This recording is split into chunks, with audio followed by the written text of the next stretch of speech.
Feliz sábado, mis queridos hermanos. El Señor les bendiga grandemente. Me da mucho gusto volverlos a ver en esta semana, compartiendo con algunos de ustedes. Y bueno, sábado a sábado también, compartiendo la palabra del Señor. Esta mañana vamos a invitarles a que podamos abrir la palabra de Dios. Uno de los textos de los cuales nuestro Señor Jesús mencionaba está en el libro de Juan. Este texto, en el libro de Juan, capítulo 4, verso 23, que es lo que vamos a tratar de estudiar y desarrollar en esta mañana, dice de la siguiente manera: Mas la hora viene, y ahora es, cuando los verdaderos adoradores adorarán al Padre en espíritu y en verdad, porque también el Padre tales adoradores busca que le adoren. ¿Qué palabra se repite en este texto? De muchas maneras se repite la palabra adorar. Es así que nosotros vamos a estudiar la adoración. ¿Qué involucra esta palabra cuando dice adorar? Recordemos de que en el libro de Apocalipsis, en el último mensaje, especialmente cuando hablamos del mensaje de los 3 ángeles, también va a mencionar las mismas palabras. Veamos. Dice la siguiente, por favor.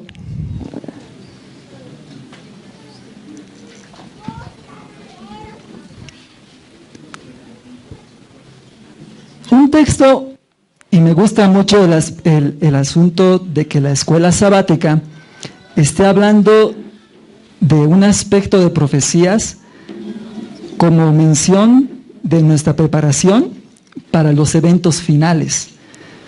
Es así que en uno de los textos en el libro llamado El conflicto de los siglos, dice de la siguiente manera: el gran apóstata había logrado ensalzarse a sí mismo sobre todo lo que se llama Dios o que es objeto de culto. El apóstol Pablo lo menciona en 2 Tesalonicenses. Se había atrevido a alterar el único precepto de la ley divina que señala de un modo infalible a toda la humanidad al Dios viviente y verdadero. En el 4º mandamiento, Dios es dado a conocer como el creador de los cielos y de la tierra, y distinto, por lo tanto, de todos los falsos dioses. Está mencionando de algo que ha ocurrido en el conflicto de los siglos que estamos hoy viviendo. En ese conflicto de los siglos, dice de la siguiente manera, que el gran apóstata había logrado ensalzarse a sí mismo sobre todo lo que se llama Dios, y es objeto de culto. Pero menciona de manera especial a uno de los mandamientos. Está mencionando, ¿cuál? El 4º mandamiento. Vamos a ir desarrollando un poco más al respecto. En la siguiente diapositiva, dice: como monumento conmemorativo de la obra de la creación fue santificado el día 7º como día de descanso para el hombre. Estaba destinado a recordar siempre a los hombres que el Dios viviente es fuente de toda existencia y objeto de reverencia y adoración. El tema que estamos mencionando, que queremos hoy presentar, tiene que ver con la palabra adorar. ¿Quién es el único que se merece objeto de adoración? Dice, el único Dios viviente. Cuando menciona al respecto, dice: Satanás se esfuerza por disuadir a los hombres de que se sometan a Dios y obedezcan su ley, y por lo tanto dirige sus golpes especialmente contra el 4º mandamiento que presenta a Dios como al Creador. Es decir, de que el 4º mandamiento presenta a Dios como el Creador de todas las cosas. En este aspecto, cuando habla la Biblia de adorar, vamos a nosotros a notar de la siguiente manera qué significa adoración. La siguiente, por favor.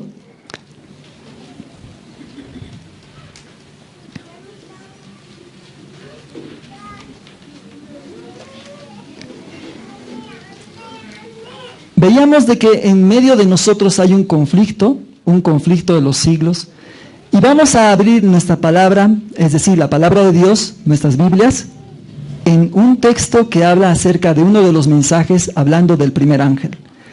Dice Apocalipsis 14, 6 y 7. Notemos acá de que va a mencionar las mismas palabras. Dice: vi volar por en medio del cielo a otro ángel que tenía el evangelio eterno para predicarlo a los moradores de la tierra, a toda nación, tribu, lengua y pueblo, diciendo a gran voz: temed a Dios y dale gloria, porque la hora de su juicio ha llegado. En este texto está mencionando el mensaje del primer ángel y nos está dirigiendo a adoración. Veamos en el versículo número 7. Y adorad a aquel que hizo el cielo y la tierra, el mar y las fuentes de las aguas. Es decir, de que el primer ángel está diciendo nuevamente el asunto de la adoración y está dirigiendo también la mente de los hombres a aquel que hizo, dice, los cielos, la tierra, el mar y las fuentes de las aguas. Un poco más allá, en el siguiente texto, Apocalipsis 14, pero esta vez ya no del 7, sino vamos a leer del 9 al 11. Menciona también otro aspecto de adoración. Dice en la palabra del Señor: y el tercer ángel le siguió diciendo a gran voz: si alguno adora a la bestia y a su imagen, y recibe la marca en su frente o en su mano, él también beberá del vino de la ira de Dios, que ha sido vaciado puro en el cáliz de su ira. Y será atormentado con fuego y azufre delante de los santos ángeles y del Cordero, y el humo de su tormento sube por los siglos de los siglos, y no tienen reposo de día ni de noche los que adoran a la bestia y a su imagen, ni nadie que reciba la marca de su nombre. ¿Qué palabras nuevamente está mencionando en este texto? Ahora el mensaje del tercer ángel. La palabra nuevamente, adorar. Pero por un lado tenemos una opción donde nos está diciendo opción A. Dice el mensaje del primer ángel, dice: adorad a aquel que hizo. Y por otro lado dice en el mensaje del tercer ángel una amonestación, es decir, una advertencia. Dice: si alguno adora a la bestia y a su imagen. Es decir, que al final de este tiempo, cuando estamos viendo en el conflicto de los siglos, todo se va a centrar en algo que se llama la adoración. Por un lado, Dios está diciendo que le adoren a Él, y por otro lado, dice que si alguno adora a la imagen, a la bestia o a su imagen, tendrá muchas consecuencias. Es decir, de que en este aspecto nosotros vamos a ver y desarrollar la primera parte. Cuando dice acá: adorad al que hizo el cielo y la tierra, el mar y las fuentes de las aguas. Notemos aquí la palabra hizo. ¿A dónde nos dirige la palabra hizo? ¿Dónde podríamos encontrar esta palabra hizo? Por un lado nos está diciendo acá al que hizo el cielo y la tierra, el mar y las fuentes de las aguas. Está hablando de un aspecto en la creación. Vamos a ver de que vamos a encontrar esta palabra. ¿Hacia dónde nos dirige? En el libro de Éxodo capítulo 20, 11. Éxodo capítulo 20, 11 nos habla de la ley de Dios. Y nos está hablando de qué aspecto de la ley de Dios. Del cuarto mandamiento. Dice: porque en 6 días, ¿y qué palabra se repite? Hizo Jehová los cielos y la tierra, el mar y todas las cosas que en ellos hay, y reposó en el 7º día. Por tanto Jehová bendijo el día de reposo y lo santificó. La palabra hizo está ¿en cuál de los mandamientos? En el cuarto mandamiento. Es decir, entonces, que el mensaje del primer ángel, cuando dice adorad al que hizo, nos está dirigiendo específicamente a qué lugar de la palabra, a qué lugar de la ley, al cuarto mandamiento. Sigamos analizando un poco más. Cuando está hablando de la ley de Dios, Éxodo capítulo 20 está hablando de un momento en el cual Moisés recibió las tablas de la ley. No significa que la ley esté dada desde ese momento, la ley es eterna, pero le estaba dando escrito en 2 tablas, escrito con su propio dedo. Cuando estamos hablando de quién fue el dador de la ley, quién fue el que habrá escrito con su propio dedo la ley de Dios, Porque está diciendo de que adorar al Creador nos está diciendo que debemos adorarle a Él. Ahora, ¿quién fue en ese aspecto el dador de la ley? Uno de los textos en el libro Discurso Maestro de Jesucristo dice: fue Cristo quien en medio del trueno y el fuego proclamó la ley. Fue de las manos de nuestro Señor Jesucristo, Cristo como Dios, antes que venga a este planeta Tierra, el que dio los 10 mandamientos a Moisés. En el libro de Hechos de los Apóstoles 7, 38 y 39 menciona que cuando Moisés recibió la ley de Dios, el ángel que los dirigía estaba ahí. Y ese ángel era el ángel de Jehová. Era Cristo mismo el dador de la ley. Ahora, Cristo mismo como dador de la ley, estamos viendo acá, todavía dice aquel que hizo, pero el otro aspecto de la palabra hizo nos está mencionando los cielos, la tierra, el mar y las fuentes de las aguas. Como ustedes mencionaron, ya no nos está dirigiendo solamente a la ley, sino nos está dirigiendo ahora a otro aspecto. Nos está dirigiendo hacia la creación. Porque dice, aquel que hizo los cielos, la tierra, el mar y todas las cosas que en ellos hay, y reposó en el 7º día. Por tanto, Jehová bendijo el día de reposo y lo santificó. Es decir, 2 aspectos que estamos notando acá. Cuando está diciendo, ¿quién fue el dador de la ley, mis amados? Estamos hablando de Cristo. En el libro de Éxodo 20:11 está hablando del 4º mandamiento. Pero también está mencionando en el aspecto de la creación, cuando está diciendo que hizo los cielos, la tierra, el mar. Cuando dice hizo, está hablando de un aspecto de creador. Es decir, de que en la creación, cuando está diciendo acá, ¿quién fue el creador de todas las cosas? Nuevamente vamos a leer, siguiendo la lectura a este libro, Discurso Maestro de Jesucristo. Fue el creador de los hombres, el dador de la ley. Páginas más arriba, porque esta es la página 45, dice en la página 43, Cristo fue el dador de la ley. Es decir, de su misma mano que él escribió, le fue entregado a Moisés los 10 mandamientos. Ahora, dice acá, el creador de los hombres, dice, fue el creador de los hombres, el dador de la ley, quien declaró que no albergaba el propósito de anular sus preceptos. Todo en la naturaleza, desde la diminuta partícula que baila en un rayo de sol, hasta los astros en los cielos, está sometido a leyes. De la obediencia a estas leyes dependen el orden y la armonía del mundo natural. Es decir, que grandes principios de justicia gobiernan la vida de todos los seres inteligentes y de la conformidad a estos principios depende el bienestar del universo. Acá menciona, terminando este párrafo, antes que se creara la tierra, existía la ley de Dios. Salmos capítulo 111, 7 y 8 menciona, desde la eternidad son tus mandamientos y para la eternidad. Es decir, de que estamos encontrando acá 2 aspectos, de que Cristo como Dios fue el dador de la ley. Cristo como Dios fue el creador de todas las cosas. En el libro de Colosenses, capítulo 1, 15, 16, dice que Cristo fue el creador de todas las cosas. No quiere decir que con eso Dios Padre no esté creando. Dios Padre creaba en Cristo, su Hijo amado. Y estaba también el Espíritu Santo. Dice acá, nuevamente analizando, Cristo como Dios fue el dador de la ley, el creador de los hombres, pero Cristo como hombre dijo en Mateo capítulo 5, 17.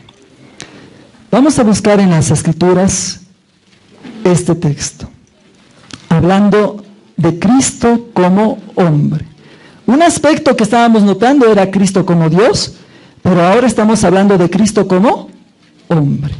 Cuando vino a este planeta Tierra, Jesús dijo, no penséis que he venido para abrogar la ley o los profetas, no he venido para abrogar, sino para cumplir. Es decir, mis amados, que estamos viendo acá que adorar, dice, al que hizo los cielos y la tierra. Cristo como Dios fue el dador de la ley, Cristo como Dios fue el creador de los hombres, y a Él se le debe la honra, la gloria y ser digno de ser adorado. Cristo como hombre también fue el que dijo de que Él no ha venido para abrogar la ley ni los profetas, y no ha venido para abrogar, sino para cumplir. ¿Qué significa entonces adorar, mis amados? ¿Qué significaría adorar? En el conflicto de los siglos, hablando de este mensaje de Apocalipsis 14:7, dice: el primer ángel exhorta a los hombres a que teman al Señor y le den honra y que le adoren como creador del cielo y de la tierra. ¿No fue lo mismo que hemos leído? Ahora, dice acá algunos aspectos interesantes. Para poder hacerlo, deben obedecer su ley. Es decir, que adorar, ¿qué significa, mis amados? Obedecer su ley. Eso está diciendo acá. Por lo tanto, en el libro de Eclesiastés menciona el sabio: teme a Dios y guarda sus mandamientos, porque esto es la suma del deber humano. Sin obediencia a sus mandamientos, ninguna adoración puede agradar a Dios. Vemos acá y notamos entonces de que el aspecto de adorar al Creador, al dador de la ley, al que hizo los cielos y la tierra, dice que una adoración tal y verdadera debe hacerse, por un lado, dice, guardando sus mandamientos. Eso es lo que significa en esta primera parte cuando dice adorar. Siguiendo la secuencia, como veíamos en la siguiente, el mensaje del tercer ángel nuevamente habla de la palabra adorar. Pero esta vez está hablando de adorar no a Dios o al Creador. Está hablando de adorar, dice, a la bestia y a su imagen. Dice acá, recordando nuevamente: si alguno adora a la bestia y a su imagen y recibe la marca en su frente o en su mano, él también beberá del vino de la ira de Dios, que ha sido vaciado puro en el cáliz de su ira. Será atormentado con fuego y azufre delante de los santos ángeles y del Cordero. Dice, adorar a la bestia y a su imagen. Si, veamos algunos aspectos que quieren decir en este sentido.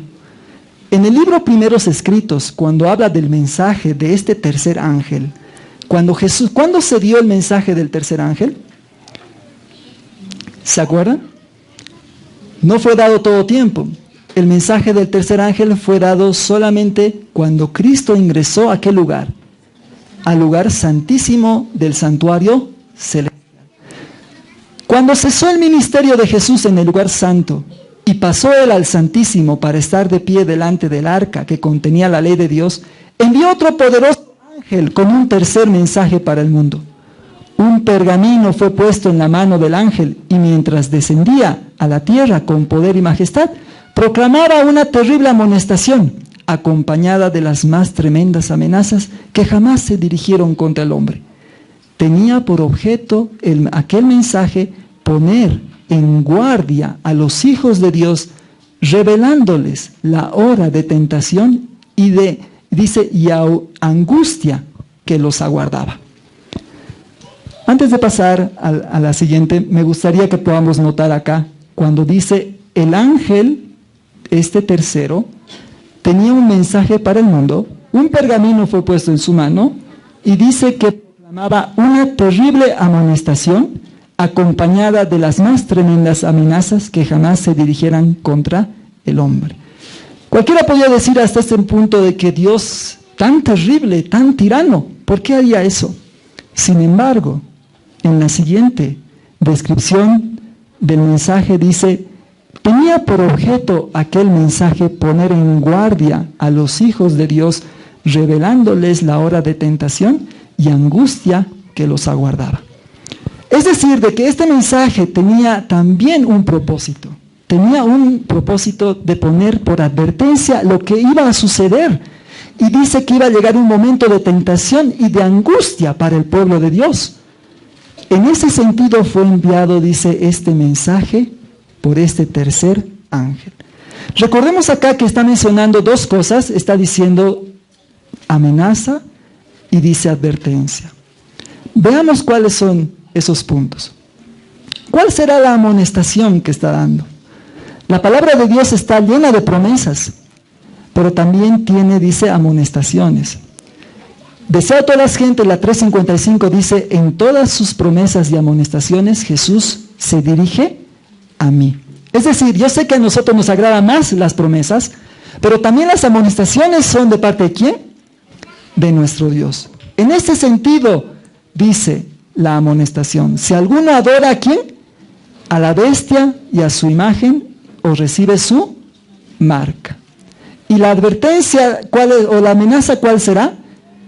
Dice, beberá del vino de la ira de Dios y será atormentado con fuego y azufre. El beber del vino de la ira de Dios está hablando de las postreras plagas. Y será atormentado con fuego y azufre, es el juicio de ejecución después del milenio. Dios está mencionando estos aspectos, pero nosotros dice que vamos a tener una advertencia en los días de tentación y de prueba.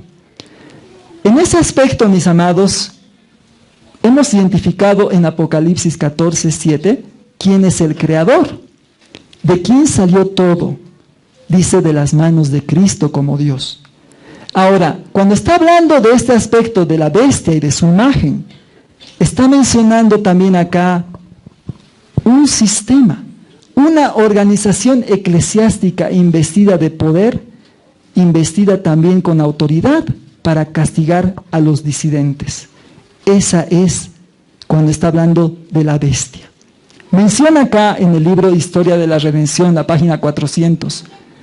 Tenemos, dice, que identificar qué es la bestia y su imagen. Solamente para hacerlo de manera general, dice, mediante esa primera bestia se representa a la Iglesia romana, una organización eclesiástica investida de poder civil, con autoridad para castigar a los disidentes. La imagen de la bestia representa otra organización religiosa investida de poderes similares. No estamos hablando de las personas, sino estamos hablando del sistema. Estamos hablando, dice, como una organización eclesiástica donde no está la verdad, sino está la falsedad. En ese sentido, ¿qué significaría adorar a la bestia y a su imagen? Por un lado habíamos visto de que adorar al Creador lo hacía, dice, guardando sus mandamientos. Y especialmente está hablando de ¿cuál de los mandamientos? Del cuarto, porque dice aquel que hizo y nos dirige al cuarto mandamiento. Acuérdate del día, dice, de reposo para santificarlo. Sin embargo, en este otro sistema de adoración que menciona, en la bestia y su imagen, dice, el rasgo más característico de la bestia y por consiguiente de su imagen es la violación de los mandamientos de Dios. Por un lado teníamos, dice, obediencia, porque adorar, ¿qué significa? Obedecer. Y por otro lado, cuando dice el que adora a la bestia, significa también en ese sentido obedecerle. ¿En qué sentido? Leamos todavía, dice, por consiguiente, el adorar a la imagen consiste en la violación de los mandamientos de Dios. Daniel dice del cuerno pequeño, es otro nombre que se le da, o sea, del papado, pensará en mudar los tiempos y la ley. Y San Pablo llama al mismo poder el hombre de pecado, que había de ensalzarse sobre Dios. Una profecía es complemento de la otra. Solo adulterando la ley de Dios podía el papado elevarse sobre Dios, y quien quiera que guardase a sabiendas la ley así adulterada daría honor supremo al poder que introdujo el cambio. Tal acto de obediencia a las leyes papales sería señal de sumisión al Papa en lugar de sumisión a Dios. Por un lado, entonces, vemos la obediencia a la ley de Dios, adorando y dando honra al Creador. Y por otro lado dice adorar a la bestia y a su imagen. Si alguno lo hace, estaría dando como sumisión a este sistema de falsa religión. En ese sentido, mis amados, cuando Dios nos está presentando dos aspectos: adorad a aquel que hizo el cielo y la tierra, el mar y las fuentes de las aguas. Y por otro lado dice, si alguno adora a la bestia y a su imagen. La pregunta es, si soy verdadero adorador. Cualquiera de nosotros podríamos pensar hasta aquí, mis queridos, de que guardando el sábado, que hoy lo estamos haciendo, pues nos constituye como verdaderos adoradores. Cuando se presentó de esa manera un hombre llamado Nicodemo. Él era un muy buen hombre en cuanto a buenas obras se refería, en cuanto al sostén del templo, en cuanto a las cosas que se necesitaban hacer cuando se necesitaba ayudar al pobre. Cuando se le presentó ante Cristo, Jesús le dijo: Nicodemo, estás perdido. Otro hombre, cuando hablamos del apóstol Pedro, cuando él estuvo después de casi 3 años con él, Jesús le dijo que lo iba a negar. Y Pedro le dijo: yo nunca te voy a negar. No pasó mucho tiempo y le negó ¿cuántas veces? 3 veces. Había otro hombre, un joven rico, que le dijo a Jesús: ¿qué bien haré para obtener la vida eterna? Y Jesús le dijo: guarda los mandamientos. El joven le dijo: yo he guardado todo esto desde que era muy joven. ¿Qué más me falta hacer? Y Jesús le dijo: deja todo, sígueme. Pero el joven, como era rico, no dejó sus cosas y se fue triste. Los discípulos decían: Señor, tan difícil es el aspecto. En el libro de Sea a todas las gentes menciona en los 3 casos que faltaba. Para que seamos nosotros verdaderos adoradores, ¿qué es lo que faltará? Dice: la obediencia a la ley de Dios es un aspecto para adorar al Creador. ¿Qué se necesita para obedecer a Dios? ¿Qué se necesita para ser verdadero adorador? Dice que tiene que ver con la obediencia. Veamos qué se requiere. En el libro de Romanos, capítulo número 13, versículo 10, menciona qué se requiere para ser adorador, qué se requiere para ser obediente, porque la adoración tiene que ver con obediencia. Romanos, capítulo número 13, verso 10, dice: el amor no hace mal al prójimo, así que el cumplimiento de la ley es el amor. Es decir, de que este principio celestial es lo que se requiere para que uno pueda obedecer la ley de Dios y ser un verdadero adorador. Es un principio de origen celestial, mis amados, que no es lo mismo que sentimiento. El amor no es sentimiento. El amor tampoco es pasión. Y el amor tampoco es la intimidad. Nada de eso es amor. El amor es un principio divino de origen celestial. Eso es el principio de amor, mis queridos. Un poco desarrollando en este aspecto, dice de la siguiente manera: ¿qué debemos hacer entonces para que nosotros lleguemos a ser verdaderos adoradores? Nuevamente tenemos aquí un consejo. ¿Cómo termina el mensaje del tercer ángel? En el libro de Apocalipsis, nuevamente 14, de la siguiente manera finaliza: luego de hablar de la terrible amonestación y luego de hablar de las amenazas, continúa en el versículo 12 diciendo: aquí está la paciencia de los santos, los que guardan los mandamientos de Dios y la fe de Jesús. Nuevamente está mencionando acá un aspecto de obediencia, un aspecto de guardar los mandamientos de la ley de Dios. Ahora, en ese sentido, la sierva del Señor menciona: el tercer ángel concluye así su mensaje. Aquí está la paciencia de los santos, los que guardan los mandamientos de Dios y la fe de Jesús. Señalaba al santuario celestial. La atención de cuantos aceptan este mensaje se dirige a ¿qué lugar? Santísimo. Nuestro Señor Jesús está allí en ese lugar, donde Jesús está de pie delante del arca, realizando su intercesión final por todos aquellos para quienes hay todavía misericordia y por los que hayan violado ignorantemente la ley de Dios. Es decir, mis queridos, que el ángel también mencionaba un lugar. ¿A qué lugar, dice, debemos nosotros refugiarnos? Dice: el santuario celestial.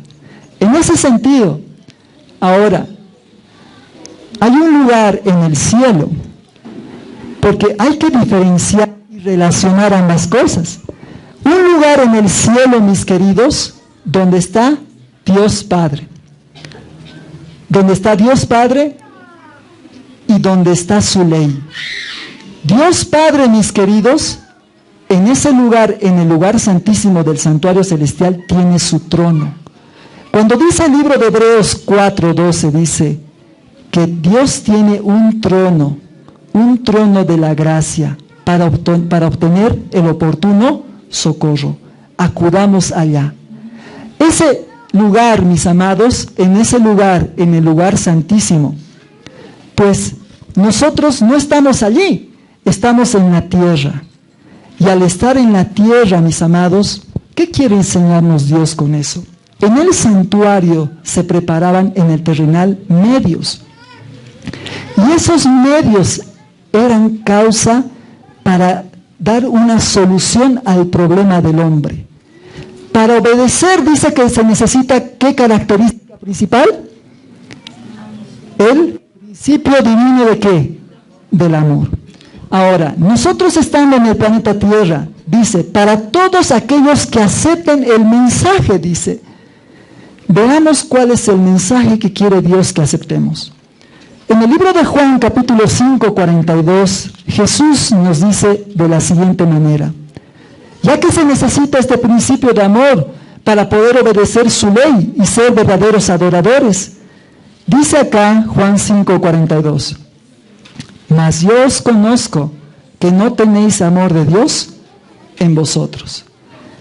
Es decir, mis amados, Dios está demandando por medio de su ley, ¿cuánto de obediencia? Obediencia perfecta. Obediencia completa, 100% si queremos entenderla. Cuando Jesús nos está diciendo, mas yo os conozco que no tenéis el amor de Dios en vosotros, ¿cuántos de nosotros hemos alcanzado la obediencia perfecta? Y como no la tenemos, Jesús con mucha razón nos dice que nosotros no tenemos ese principio, ese amor completo. Por lo tanto, mis amados, hablando de la ley en el libro de Jeremías 6:19, el profeta Jeremías tenía una amonestación también cuando hablaba al pueblo de Judá. El libro de Jeremías capítulo 16, versículo 10. Perdón, 6:10. Jeremías capítulo 6, verso 10. Aunque habíamos dicho el 19. Oye tierra, he aquí yo traigo mal sobre este pueblo, el fruto de sus pensamientos, porque no escucharon mis palabras y aborrecieron mi ley. En ese aspecto, mis queridos, el hombre tiene un problema. Dice que para poder obedecer se necesita ¿qué principio? El principio del amor. Pero Jesús nos está diciendo que no tenemos ese principio de amor. Y en cuanto a la ley, la aborrecemos. ¿No sucedió así, mis amados, cuando fue la primera vez que nos hablaron del sábado? ¿Qué fue lo que dijimos en ese aspecto? Lo que uno siempre repite, ¿cuál es ese aspecto? ¿Qué decíamos? No, pero si el domingo es el día del Señor, ¿o no decimos eso? ¿Sí o no? Ahora, bueno, aceptamos el sábado. El sábado, mis queridos, dice ser adoradores en espíritu y en qué? Y en verdad. Cuando leemos en las Escrituras, de diferentes maneras, también dicen, no traigan cargas en ese día. Quizás físicamente podemos traer, no hablando de un pañuelo como decían los judíos, sino cargas de negocio, es decir, cosas que nos pueden, nosotros, voy a aprovechar de vender ese día cuando vengan los hermanos, al final, eso es un aspecto. Pero también, mis amados, cuando estamos hablando de cargas, ¿cómo dice que debemos guardar los mandamientos? No solo la letra, sino que el espíritu. Y en ese aspecto dice, mis amados, que cuando para nosotros una prueba grande viene en el 6º día, todo listo tiene que estar. Nosotros, mis amados, y no sé si a usted le sucede, bienaventurados si no le sucede, pero nosotros en la palabra de Dios vamos a encontrar de distintas maneras lo siguiente. cuando ya se acerca la hora de la puesta del sol, las primeras horas sagradas. Y nosotros queremos apurarnos ya así para hacer todas las cosas. Ahí nos está mostrando Jesús qué cosa. ¿Se cumple o no se cumple, mis amados, sus palabras? Mas yo os conozco que no tenéis el amor de Dios en vosotros. En el día santo, mis queridos, dice, consejos para la iglesia, debemos levantarnos, dice, lo más temprano posible, para aprovechar todo el día santo y meditar en su palabra. Ese día, mis amados, es el día que nosotros decimos, bueno, es sábado, quizás un poco más tarde, ¿no? Puedo dormir un poco más, porque es día de reposo. En ese sentido, y cuando termina el culto, mis queridos, ¿qué sucede? Cuando nosotros analizamos nuestro corazón y quizás nos cansan las cosas de Dios, ¿se cumplen las palabras Juan 5:42 o no se cumplen, mis amados? No le estoy diciendo con eso que yo sea diferente de ustedes. Está hablando de cómo es el ser humano. Está hablando de cómo es el pueblo de Dios. ¿Cómo ser entonces verdaderos adoradores en espíritu y en verdad? Cuando las horas están pasando, e incluso yo tengo pensamientos donde diga, saliendo de acá tengo que hablarle a mi contador. Saliendo de acá tengo que hablar con tal persona. ¿Son cargas o no son cargas, mis amados? Son cargas. Cuando las cosas de Dios nos parecen cansadoras y lamentablemente caemos en sueño cuando estamos leyendo la palabra, ¿son cosas que nos cansan o no? ¿Son cargas o no, mis amados? En ese sentido, cuando dice Jeremías 6:19, pues la ley no la amamos naturalmente. ¿Cómo ser entonces verdaderos adoradores en espíritu y en verdad? Dice, no busques dentro de ti, no busques algo bueno dentro de ti porque no la va a haber, no la encontramos. Y si lo poquito que se te ha dado y se ha desarrollado no es suficiente para satisfacer las demandas de la ley de Dios, ¿a dónde tenemos que mirar? El ángel dice que apuntara ¿hacia dónde? Hacia el santuario celestial. ¿Por qué apuntar allí?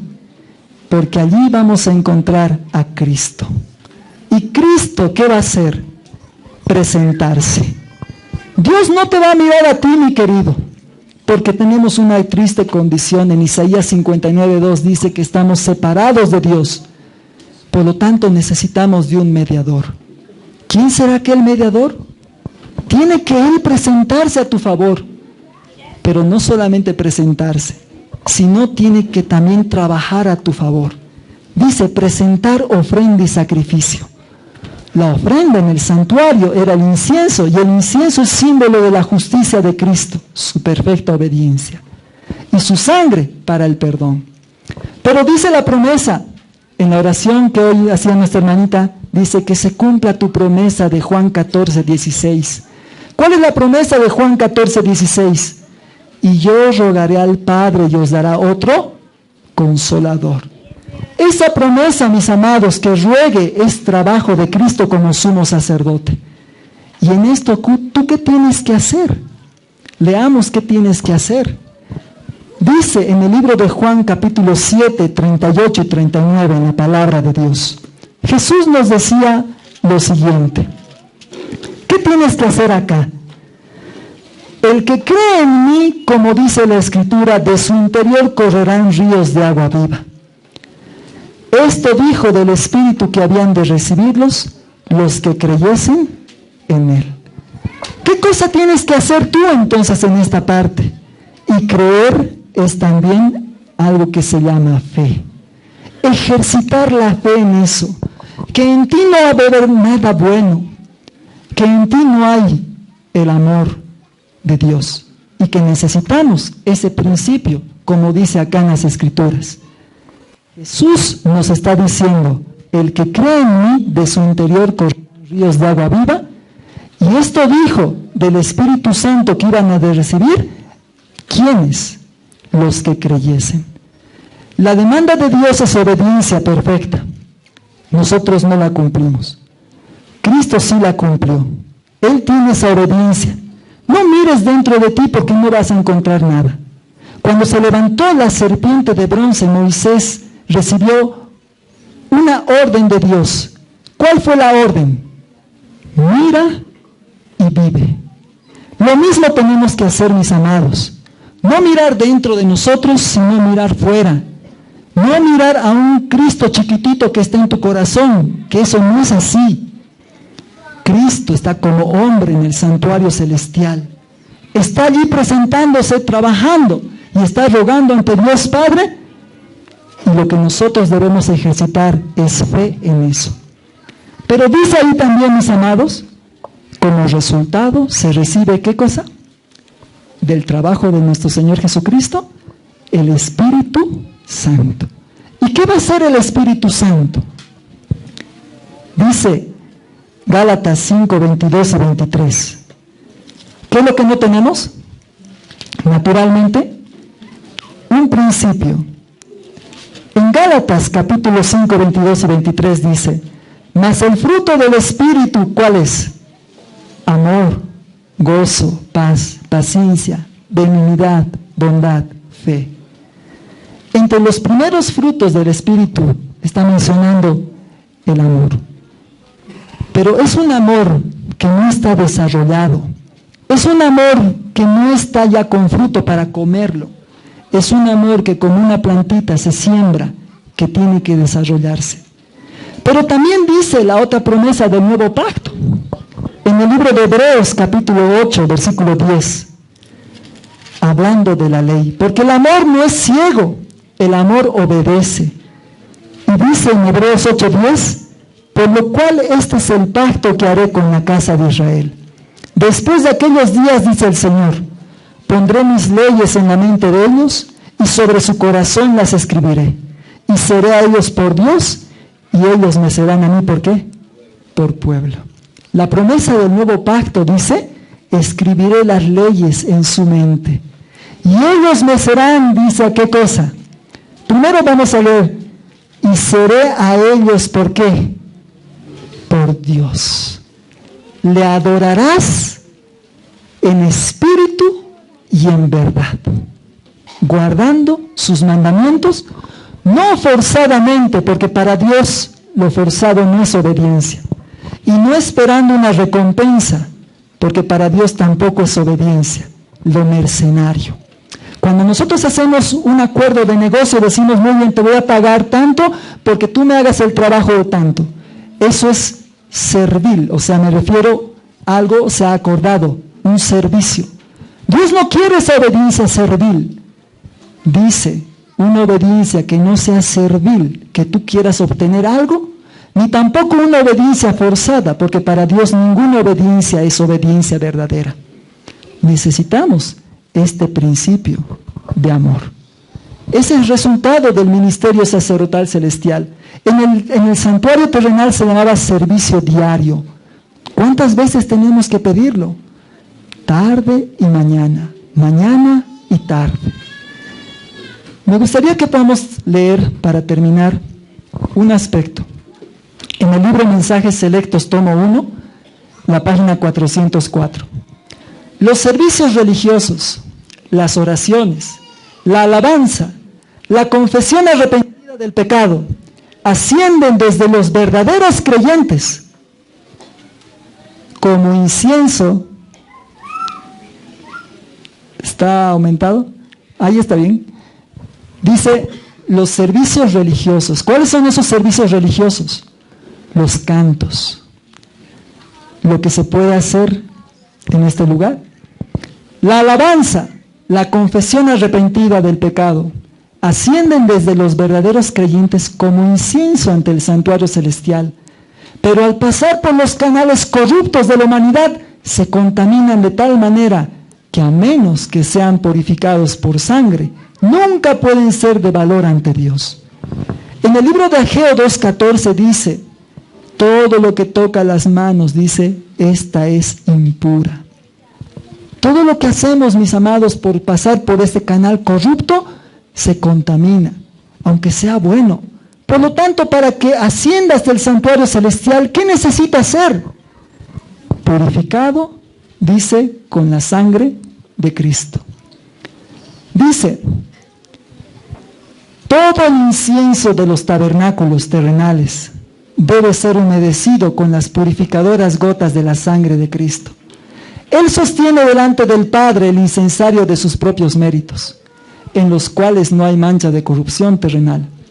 Recoge ese incensario las oraciones, la alabanza y las confesiones de su pueblo, y a ella les añade su propia justicia inmaculada. Luego, perfumado con los méritos de la propiciación de Cristo, asciende el incienso delante de Dios plena y enteramente aceptable. Así se obtienen respuestas benignas. Lo que hagamos, mis amados, tiene que ser perfumado con la justicia de Cristo y tiene que ser purificado ¿con qué? Con su sangre. Y eso es trabajo ¿de qué? Sacerdocio. Todos los días, mis amados, tiene que suceder esto. Se llama el servicio diario. Así llegaremos a ser verdaderos adoradores en espíritu y en verdad. Que el Señor nos ayude, mis amados, a no confiar en nosotros, en lo que se está realizando en nuestro ser, a no confiar en que nosotros quizás tengamos años, mis amados, quizás de servicio al Señor, porque eso, si no es purificado con sangre ni perfumado con la justicia de Cristo, no es aceptable ante Dios. En el libro de Juan, capítulo 8, 33, a Jesús se le presentaron, dice, judíos que creían en Él. Y Jesús les dijo, ustedes son esclavos. Y ellos dijeron, ¿cómo vamos a ser esclavos? Y Jesús les dijo, sí, esclavos del pecado. Ellos basaran, si decían, pero nosotros somos hijos de Abraham, linaje de él somos.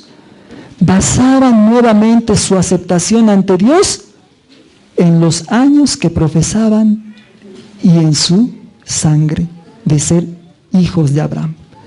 Puede ser lo mismo que llegue a suceder con nosotros, que podamos en algún momento de retirar la mirada de Cristo y empezar a confiar en lo que está ocurriendo dentro de nosotros y pensar que ya tenemos algo ganado en los aspectos celestiales. Pero Jesús nos está mostrando que no, miremos fuera de nosotros. Terminamos con el libro de Hebreos capítulo 12:2. Dice en las Sagradas Escrituras, el libro de Hebreos capítulo 12:2. ¿Dónde deben estar puestos nuestros ojos todos los días? Puestos los ojos en Jesús. ¿Dónde está Jesús? ¿Está en tu corazón? No está en tu corazón.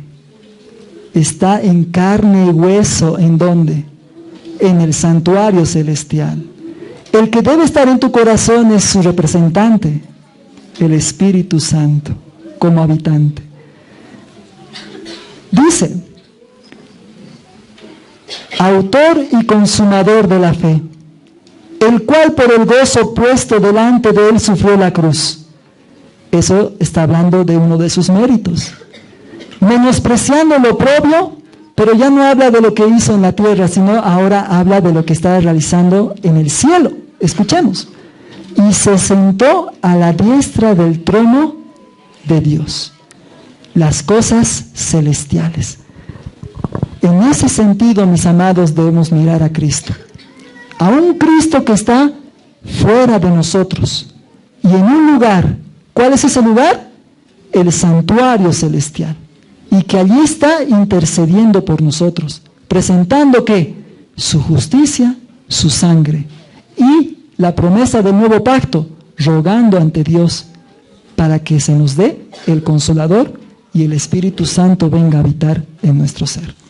Que el Señor bendiga su palabra, mis queridos, y como dice, se pueda cumplir esto para cada uno de nosotros.